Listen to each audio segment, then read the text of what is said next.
Možno si myslíš, že obchodná vojna medzi Čínou a USA je problém veľkých mocností. Ale čo ak ti poviem, že tento konflikt môže priamo ovplyvniť tvoju prácu, peňaženku a aj celý slovenský priemysel? Ahojte, moje meno je Samuel Jancík a dnes sa spoločne pozrieme na to, ako môže obchodná vojna medzi Čínou a USA ovplyvniť celé Slovensko. Je to len spor medzi dvoma veľmocami, alebo ide o niečo väčšie? Ide naozaj len o clá alebo o vplyv na 10 ročia dopredu? A prečo sa to deje práve teraz, keď je svet historicky, ekonomicky najviac prepojený? Ak chceme pochopiť, prečo to ovplyvňuje aj Slovensko, musíme sa pozrieť na korene tohto problému. Čo USA vyčíta Číne a čo na to celé Peking? Poďme si to spoločne rozobrať. Obchodný vzťah medzi Čínou a USA patrí k dlhodobo najdôležitejším. A od roku 2018 sa ich súperenie v obchodnom prostredí ešte prehlbilo. V tom čase administratíva Donalda Trumpa namierila sériu opatrení proti Číne. Argumentovala tým, že čínska vláda deformuje pravidlá trhu, dotuje vlastné firmy, chráni domáci trh a zneužíva duševné vlastníctvo. USA preto zaviedli dovozné clá na čínske tovary až vo výške 370 miliárd dolárov. Zasiahnuté boli tisícky produktov, od ocele, elektroniky až po komponenty do automobilového priemyslu. Čína odpovedala vlastnými clami na americké výrobky, vrátane poľnohospodárskych plodín, automobilov a energetických surovín. Konflikt sa veľmi rýchlo prehlbil. Symbolom tejto obchodnej vojny sa stal čínsky Huawei, ktorému USA zakázali prístup k americkým technológiám a neskôr dokonca obmedzili aj iné spoločnosti. Odvtedy sa spor posunul aj do oblasti technológií a strategických surovín, kde patria napríklad polovodiče, batérie, vzácne kovy a AI. Aj po nástupe Joea Bidena ostalo množstvo Trumpových cieľ v platnosti. Navyše USA dnes už aktívne investujú do výroby čipov a vytvárajú rôzne aliancie na zníženie čínskeho technologického vplyvu. Napríklad cez tzv. Chip for Alliance s Japonskom, Kóreou, Tajvanom. Tento konflikt už nie je len o číslach v zahraničnom obchode. Je to systémový súboj dvoch veľmocí o budúce smerovanie svetovej ekonomiky. A práve preto dôsledky tejto obchodnej vojny siahajú ďalej za hranice týchto dvoch krajín. Čo to vlastne znamená pre zvyšok sveta? Dnes už svetový obchod nie je špeciálne rozdelený. Je to prepojený systém a ak sa zablokuje jeden kanál, môžu na to doplatiť krajiny, ktoré s týmto problémom alebo konfliktom nemajú nič spoločné. Ako funguje táto globálna sieť? A prečo je Slovensko dôležitejšie, ako sa na prvý pohľad môže zdať? Moderná ekonomika dnes už nepozná hranice. Výrobky, ktoré používame každý deň, ako napríklad mobily, počítače alebo autá, vznikajú v spolupráci desiatok krajín. Napríklad moderný elektromobil, batéria z Číny, čip z Tajvanu, dizajn z Nemecka a vyrába sa na Slovensku. Ak z tohto procesu vypadne jediný článok, napríklad kvôli clám alebo vývoznému zákazu, spomalí sa celý proces a rastú náklady. Tento systém sa nazýva globálny dodávateľský reťazec. Je lacný, efektívny, ale aj extrémne zraniteľný.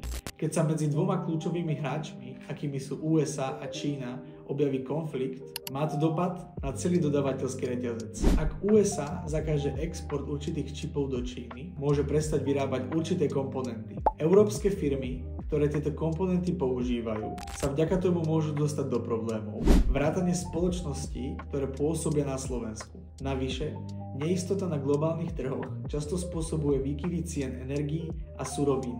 Drahšie vstupy sa rovnajú vyšším nákladom a to sa automaticky rovná nižšej konkurencieschopnosti. Slovensko je jedno z najviac otvorených ekonomík v Európskej únii. To znamená, že sme extrémne závislí od exportu a pohybe tovarov. Ak sa naruší čo je len jediný článok, môžeme to extrémne rýchlo pocítiť. Napríklad vo výrobe, v logistike aj v zamestnanosti. Mimochodom, ak by ste sa chceli dozvedieť niečo o vývoji nezamestnanosti a iných ekonomických faktoroch, mali by ste si pustiť moje prvé video, ktoré vám pripájam hore v kartu. Prepojenosť svetovej ekonomiky znie celkom abstraktne.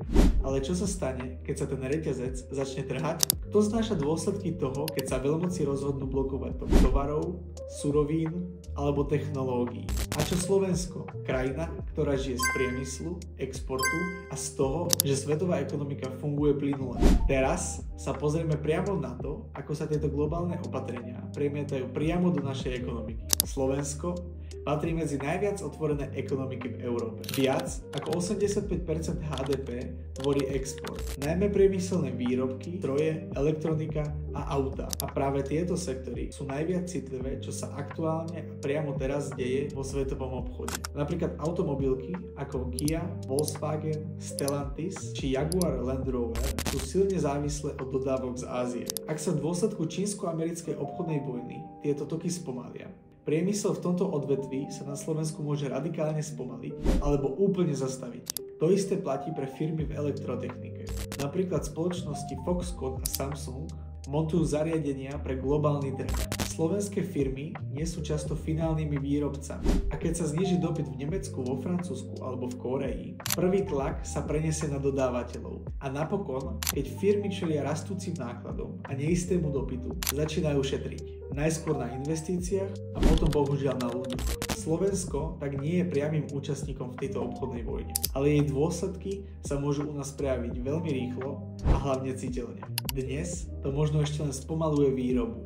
Zajtra to môže znamenať, že niektoré fabriky alebo továrne začnú škrtať investície. Čomu všetkému môže Slovensko čeliť, ak by sa situácia medzi Čínou a USA ďalej vyhrotila?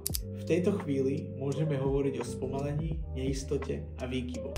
Ale ak sa napätie medzi USA a Čínou zmení na dlhodobý stav, hrozby pre Slovensko sú oveľa vážnejšie. Poprvé, strata konkurencieschopnosti. Ak sa suroviny, komponenty a technológie stanú drahšími alebo menej dostupnými, slovenské firmy budú mať problém držať krok s firmami z regiónov, ktoré sú menej zasiahnuté. Po druhé, tlak na zamestnanosť. Priemysel tvorí viac než 25% HDP Slovenska. Výpadky objednávok, zvýšené náklady alebo presun výroby inam môžu znamenať prepúšťanie. Najmä v regiónoch, ktoré sú závislé od jednej fabriky alebo odvetvia. Po tretie, presun výroby inam.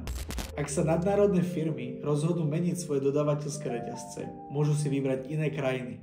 Tie, ktoré sú menej prepojené s EÚ, alebo ktoré ponúkajú lacnejšie výrobné podmienky. Slovensko je síce technologicky vyspelé, ale v globálnom meritku sme nahraditeľní. A ak sa presun raz začne, je veľmi ťažké ho zvrátiť. A napokon dlhodobé spomalenie rastu, menej exportu, menej investícií, viac neistoty. To všetko sa môže prejaviť do nižších príjmov pre štát, vyššej nezamestnanosti a väčšieho napätia v ekonomike aj v spoločnosti. Tieto scenáre samozrejme nie sú isté, ale sú relatívne možné. A čím menej pripravení budeme, tým tvrdší ich dopad môže byť. Scenáre, ktoré sme si ukázali, nie sú nevyhnutné. Obchodná vojna je problém, ale aj výzva, ktorá nás nutí prehodnotiť to, kam ako krajina smerujeme. Otázka teda nie je len to, čo môžeme stratiť, ale aj to, čo môžeme získať, ak sa prispôsobíme a využijeme nové príležitosti. Pozrieme sa teraz na to, kde by Slovensko mohlo prekvapiť aj samo seba. Slovensko je malý globálny hráč na to, aby nejako výrazne ovplyvnilo vzťahy medzi USA a Čínou, ale môže ovplyvniť to, ako na ne zareaguje. Prvá príležitosť – diverzifikácia. Dnes sme silne závislí od automobilového priemyslu. Ak sa zameriame aj na iné odvetvia, ako je napríklad vývoj batériových technológií, polovodičov, zelených technológií alebo IT služieb, môžeme získať novú stabilitu. Druhá príležitosť – investovanie do inovácií a vzdelávania. Ak budeme budovať know-how doma, nemusíme čakať na riešenia zo zahraničia. Navyše, firmy, ktoré sú technologicky schopné, sú menej zraniteľné voči výpadkom v dodávkach. Tretia príležitosť – prilákanie nových investorov. Mnohé západné firmy dnes hľadajú spôsob, ako znížiť svoju závislosť od Číny. Slovensko, ako člen EÚ, s dobrým technickým zázemím a výhodnou polohou, môže byť atraktívna alternatíva. A napokon posledná príležitosť – flexibilita. Krajiny, ktoré dokážu rýchlo reagovať, prispôsobovať sa a nebáť sa zmeny, zvládajú globálne výzvy lepšie. Možno sme malá krajina, ale to neznamená, že nemôžeme myslieť strategicky. Obchodná vojna medzi USA a Čínou nie je len vzdialený konflikt. Je to zrkadlo toho, ako je dnešná svetová ekonomika krehká a zároveň extrémne prepojená. Ukázali sme si hrozby aj šance. Ale kľúčová otázka teraz znie, čo si z toho odnesieme. Ako by mala aktuálna vláda, ale aj vlády po nej konať? Čo s tým vieme spraviť my ako krajina, ale aj my ako jednotlivci? Ja osobne si myslím, že Slovensko by malo konať strategickejšie. Nie len lákať, ale aj udržať kvalitných partnerov. Daňový systém by nemal byť pre podnikateľov demotivačný. Mal by podporovať rast a nie ho brzdiť. Zároveň si myslím, že Slovensko má výrazný geopolitický potenciál.